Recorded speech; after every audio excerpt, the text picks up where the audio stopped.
नमस्कार। आज हमारी चर्चा का विषय है वासना। वासना एक बहुत महत्वपूर्ण सब्जेक्ट है जिसे हमें समझना बहुत आवश्यक है। वासना का अभिप्राय क्या है? वासना का मतलब एक छाप होता है, इम्प्रेशन होता है।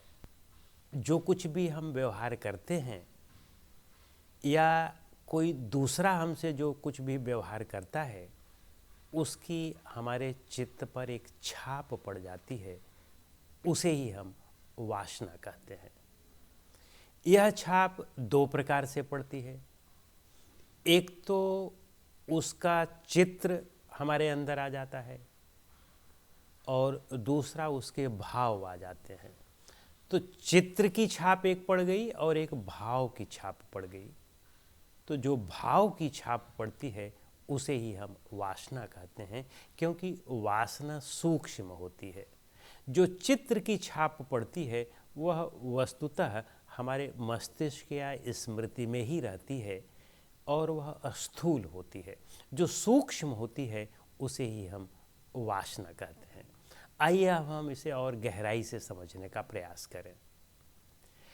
कोई भी विषय जब हम अपनी ज्ञानेंद्रियों से ग्रहण करते हैं तो उस विषय की भी हमारी एक छाप पड़ जाती है, हमारे अंतःकरण पर उसकी एक छाप पड़ जाती है। जैसे हमने कोई एक दृश्य देखा और उस दृश्य के विषय में एक हमारी अपनी धारणा बन गई कि वह दृश्य बहुत अच्छा है। जैसे हम कहीं यात्रा कर रहे हैं ट्रेन से और उस ट्रेन के बीच में ही हमें कोई एक ऐसा व्यक्ति मिल जाता है जिसका चेहरा हमें बहुत अच्छा लग जाता है। तो अब उस अच्छे चेहरे की एक छाप पड़ जाती है चित्त पर। यद्यपि ढेर सारे लोग ट्रेन में मिलते हैं, स्टेशन पर मिलते हैं, लेकिन वे सब सामान्य होते हैं, तो उधर हमारा चित्त आकर्षित नहीं होता है, आकृष्ट नहीं होता है, तो उनकी छाप नहीं पड़ने वाली है। लेकिन जब कोई चेहरा अच्छा लग गया या खराब लग गया तब उसकी एक छाप पड़ जाती है और वह छाप हमारे पहले मस्तिष्क पर पड़ती है और उस मस्तिष्क की छाप को तो हम स्मृति कहते हैं। लेकिन जब उस पर हम और गहराई से चिंतन मनन करना शुरू कर देते हैं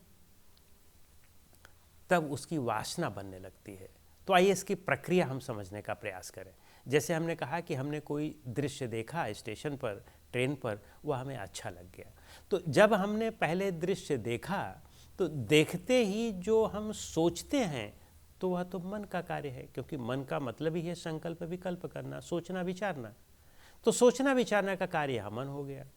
अब इसके बाद हम उस पर कुछ और गहराई से सोचना शुरू करते हैं।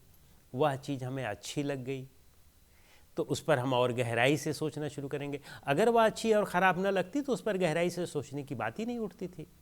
तो जब हम उस पर और गहराई से सोचना शुरू कर दिए तो स्वाभाविक सी बात है कि वहाँ उस वस्तु से में हमने सुख या दुख लेना शुरू कर दिया, राग या द्वेष हो गया। तो अच्छी लग गई तो उससे राग हो गया, स्वाभाविक सी बात है। खराब लग जाती तो द्वेष हो जाता। तो दोनों से ही यह मन की बनने की प्रक्रिया शुरू हो रही है, अच्छे और ख़राब दोनों से। तटस्थता होती तो वहाँ पर स्मृति में ही ना आती, या अगर आती भी तो थोड़े पल के लिए, फिर उसके बाद भूल जाते, विस्मृत हो जाता।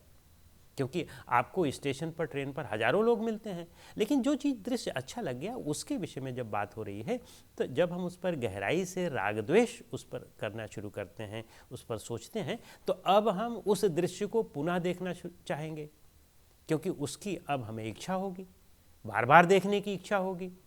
तो उससे हम आसक्त हो गए, उसकी इच्छा हुई। अब इच्छा के बाद क्या होगा कि फिर हम, अब तो वह दृश्य हमारे सामने से मान लो हट गया है, 2 दिन 4 दिन बाद भी वह दृश्य हमें याद है, तो अब हम उस चीज़ को फिर दोबारा देखने का प्रयास करेंगे। तो दोबारा देखने के प्रयास के लिए अब हम उसके लिए और प्रयत्न करेंगे। तो एक तो हमारी इच्छा हुई, फिर हमने उस पर सोचा विचारा कि फिर से उसको देखा जाए, क्या किया जाए कि उसको फिर से देखा जाए, कैसे वह चीज़ फिर से देखने को मिल सकती है।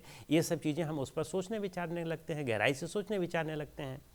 और फिर अब हम उस दृश्य को पुनः देखने के लिए शारीरिक परिश्रम करते हैं, शारीरिक कार्य करना शुरू कर देते हैं, तो उसको क्रिया कहते हैं।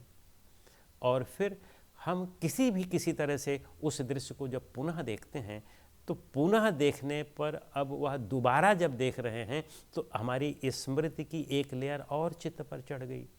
तो हमने यदि उसको देख लिया तो फिर अब देखने के बाद फिर स्वाभाविक सी बात है कि वह हमारे सामने से हटेगी। हर समय तो रह नहीं सकती कोई चीज़, या तो हम मान लो हर समय के लिए होती है तो फिर सो तो जाते हैं ना हम, तो उस समय तो हम हर चीज़ से अलग हो गए, फिर हम जगे तो फिर देखेंगे। तो इस तरह से बार बार जब उसकी छाप, उसकी भावनाएं, उससे जो आसक्ति हो गई है वह बार बार जब चित्त पर पड़ने लगती है तो उस बार बार जो पढ़ने की बात हो रही है उसी को हम वासना कहते हैं। यानी वासना का मतलब कि एक अमिट छाप हो जाना।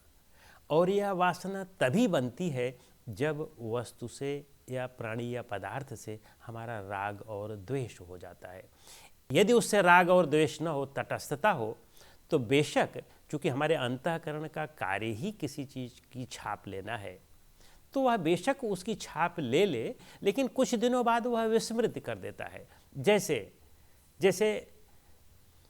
एक मिरर है, शीशा है, उस शीशे का कार्य क्या है? शीशे का कार्य है कि अगर आप उसके सामने हैं, जो कुछ भी उसके सामने आता है तो बस उसका प्रतिबिंब वह दिखा देता है। तो उसी तरह से अंतःकरण का कार्य तो प्रतिबिंब दिखाना है, छाप लेना है। लेकिन जब उसमें हमने अपनी मान्यता यानी राग या द्वेष लगा दिया, अपना मन उसमें लगा दिया, मन बना दिया, भ्रम के कारण, अविद्या के कारण, अज्ञानता के कारण, तब उसमें वासना बनती है। और वह वासना और जब गंभीर होती जाती है तो उसे ही हम संस्कार कहते हैं। तो जैसे कोई भी चीज़ आपने देखा तो देखने का, जैसे आप मान लो कोई चीज़ खाते हैं तो खाया आपने तो अब वह चीज़ तो ख़त्म हो गई और आप अलग हो गए।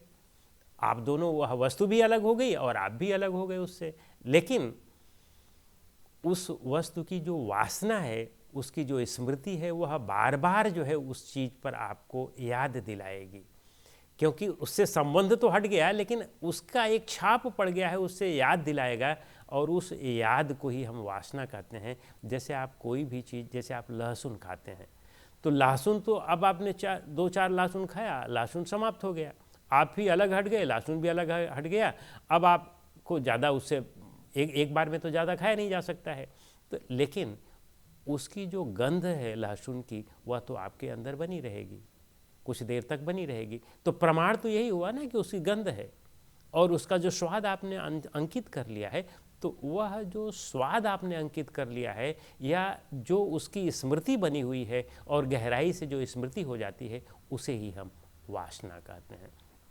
तो वासना और स्मृति में अंतर यही है कि स्मृति तो वह एक आप यूँ कह सकते हैं कि हमारे मस्तिष्क पर जो सबसे पहली छाप पड़ती है और जो मस्तिष्क तक ही सीमित रहती है, तो उसे तो हम स्मृति कहते हैं। लेकिन जब उसमें राग द्वेष बहुत गहराई से होता है और उसका हम बार बार भोग या उपभोग करते रहते हैं और उसकी गहराई से छाप पड़ जाती है, तो उसे हम वासना